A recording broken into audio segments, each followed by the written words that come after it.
Hello everybody, Future Spartan here, and I just wanted to take a moment to tell you guys about this in-premium account in the store on World of Warships Legends right now. You can find the Liberty Pack, and the Liberty Pack is free all the way up till, I want to say it's July 14th. So make sure you guys get that real quick. It'll take you out to like you're purchasing something, but don't worry, it is free.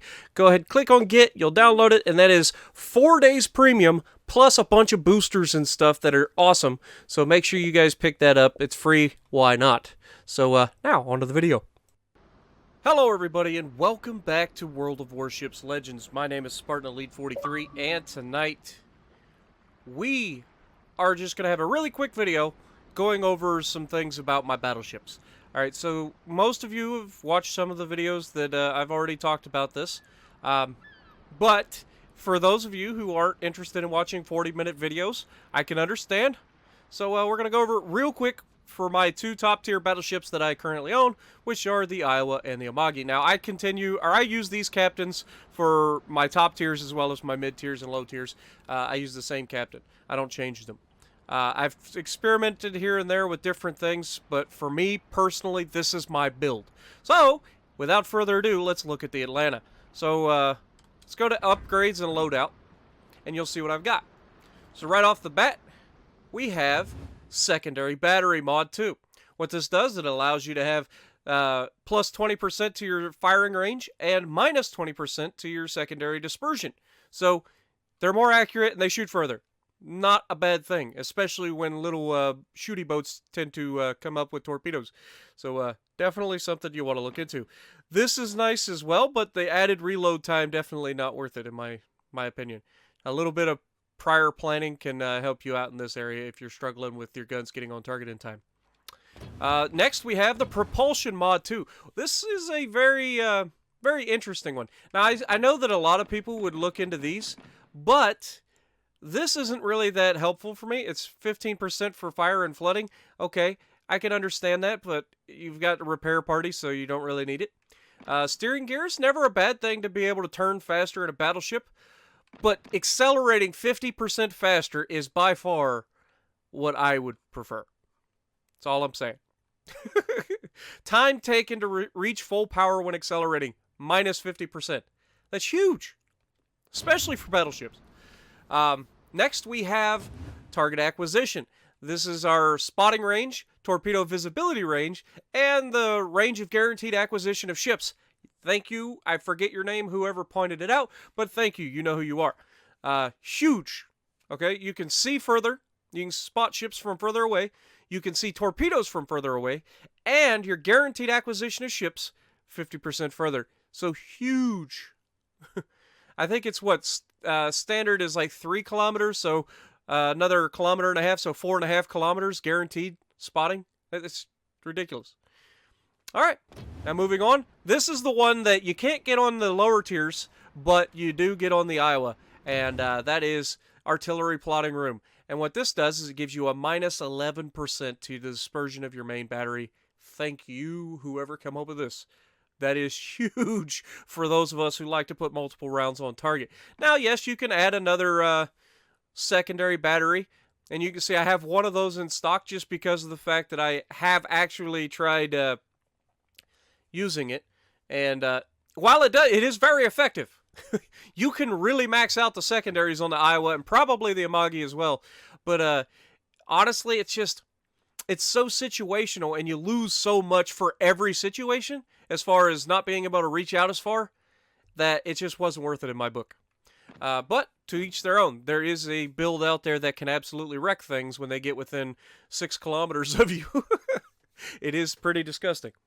And then the main battery mod 3 gives you minus 12% to your main battery reload time, but your main battery traverse speed is worse or better? That one's a hard one. It says it's minus 13%, so technically that would be a green, right? That should be, but I think it's the opposite. I'm thinking about it wrong. But either way, that's what I've got. Of course, I've got it fully upgraded. No big deal there. Okay. So now for the pudding of it, I've got William Sims as my commander. So if we go to William Sims, we can see that he is my only commander that I have completely maxed out. But right before this video, I used some of my bonus crates that I got from Wargaming when they said that if you bought the crates before July 1st, you get bonus crates. Yeah, I ended up getting 6 bonus crates for commanders. And in those 6, I managed to get one more German commander, finally. So I don't have the same German commander. I finally got a cruiser commander for my Germans. But I also got a William Sims, which means we can talk about the new feature, the Legend status. Now, you do not need to be maxed out to get to the Legend status. What you need to do is get a duplicate commander. You know those things that used to just give you 90,000 XP? Yeah, now they give you what is called a personal commendation. The personal commendation, you can use at any time. You could be a level 1 and throw in a personal commendation if you have a second of the same commander, and you unlock the legendary status. Now, you get to look at what you can actually do. You can will to rebuild, or foresight, torpedo visibility range increased, or the amount of HP recovered increased. Now, every single time that you get a personal commendation, well, I say every single time, as you can see, if we want to upgrade this again, it's going to cost 3 personal commendations. So keep that in mind. It gets more expensive. Now, I would love to get a couple more of these William Sims, because I would love to get him maxed completely, because that would be absolutely insane. And it looks like, judging by the little ticker right here that you can see when I add, it looks like it's going to be 4 upgrades. We've already got the first one, and we can choose one of these. Now, seeing torpedo further away is great, but losing a repair charge, not so much. So instead of that, I think what I'll take is amount of HP recovered. That is a huge tank bonus for a commander that is built as a sniper. This isn't the tanky commander. Remember that. We've got flammable cannoneer, which increases the range and precision of the battleship's main gun, but it makes you more risk to catch on fire. Again, we've got the repair party, and now we have the extra repair hit points, so it's not that big of a deal. You're going to catch on fire in a battleship. I don't care if you've got less chance of catching on fire or not, it's going to happen. But next we have gyrating drill bits, which I've almost got maxed completely out, which is kind of weird. So that's another thing. So now that we have the legendary thing, that's going to increase some of these guys' perks as well. So that's going to be even more huge once I get another level of this commander.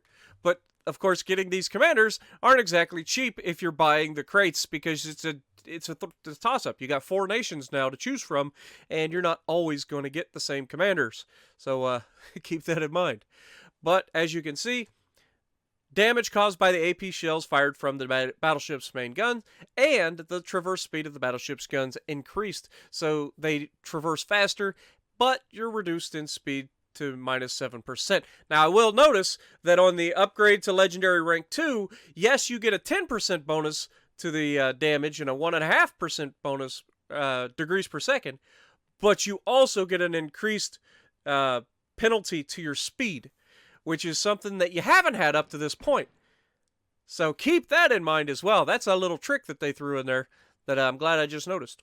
All right, so marksmanship. We have dispersion of main battery, -7%, rudder shift time, +5. So you don't turn as fast, but the dispersion is even tighter. Again, this build was all about stacking up the dispersion. Now, upgrading to legendary rank 3, in this case, would then double your rudder shift time penalty. But you do get an extra 3% on the dispersion. So you can decide whether that's worth it or not. Dispersion is always nice.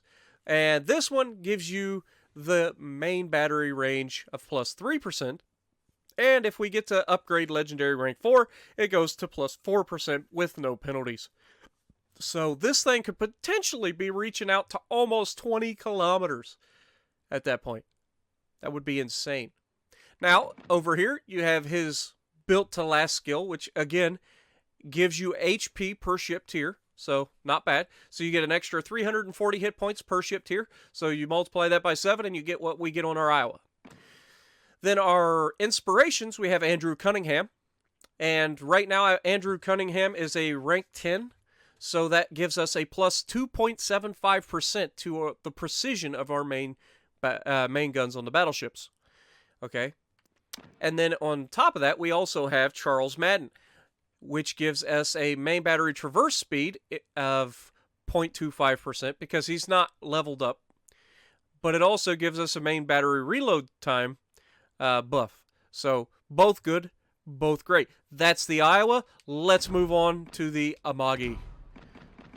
Over to the Amagi. Whoops. Oh. No. That is not what we wanted. Wrong button. Pull out. Abandon ship. Sorry about that, guys. I'm so professional. Alright, so this is going to start to look a little bit familiar. Okay? So let's look at our things. We have Aiming Systems Mod 1, which gives us this is a Japanese thing.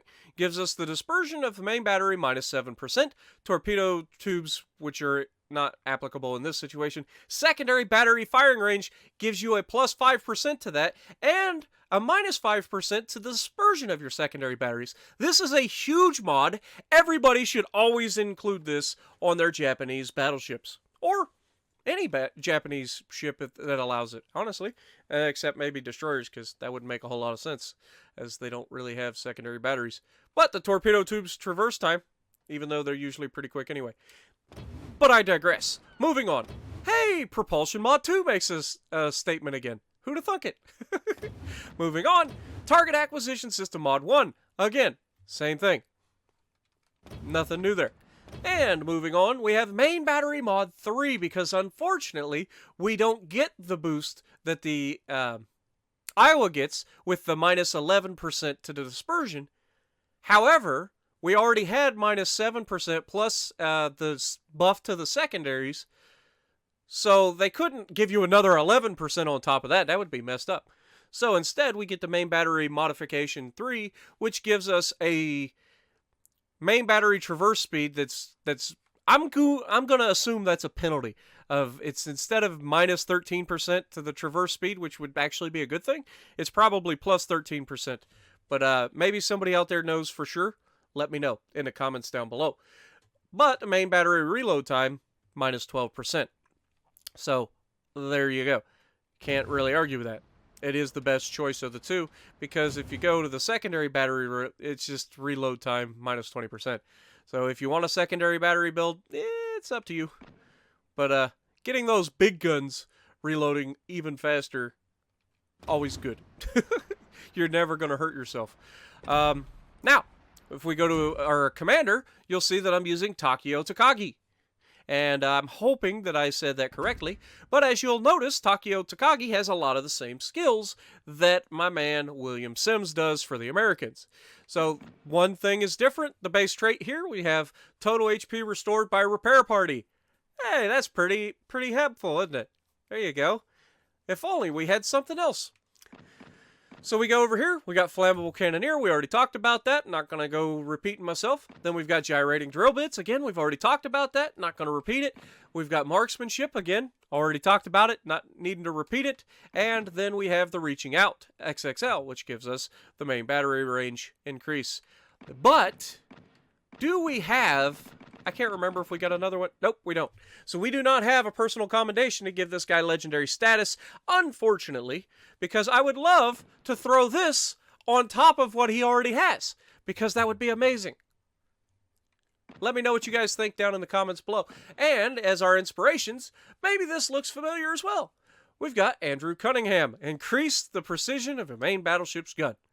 And William Tennant, incoming damage to your citadel is decreased. Now, I know what you're thinking, but Spartan, you didn't have that on the other one. You're right. So, on this one, decreasing the damage to your citadel by 3% is pretty massive. It helps when you're making mistakes, like going broadside on.